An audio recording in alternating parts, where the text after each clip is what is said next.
Authorities in Australia have detained a Malaysian police officer sentenced to death for the murder of 28-year-old Mongolian woman Altantuya Shaariibuu.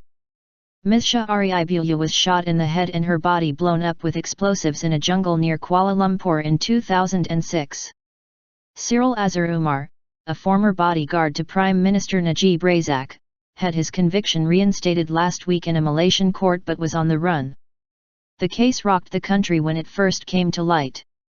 It has for years been the subject of speculation about political conspiracies and has dogged Prime Minister Najib Razak, Deputy Prime Minister at the time of the murder, who has been accused of interfering with the investigation.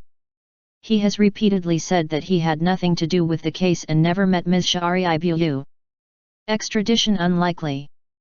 The Australian Broadcasting Corporation said Sirul, who was already thought to be in Australia, had been taken into custody by immigration officials in Brisbane on Tuesday.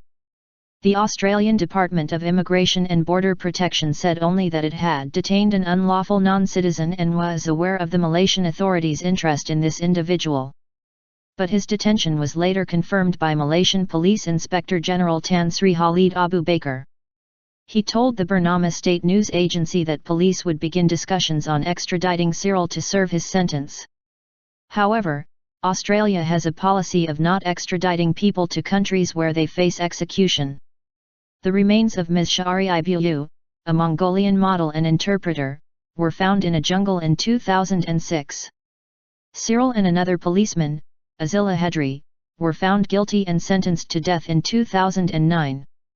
The police officers were acquitted in 2013 when a lower court ruled there had been gaps in the evidence against them. But on January 13 this year Malaysia's highest court overturned the acquittal and reinstated the death sentences. Sirul was not in court for the decision. The two policemen, who belonged to the elite Special Action Unit protecting Mr. Najib, have always denied the charges against them. Abdul Razak Baginda, a close associate of Mr. Najib, was also arrested for abetting the murder but charges against him were eventually dropped. He later admitted that he had an affair with Ms Shaariibuu. No motive was ever established for the murder and the case has long been a source of speculation about political conspiracies. Mr. Umar has previously said he was a black sheep that has to be sacrificed in this case, without accusing anyone else of the murder.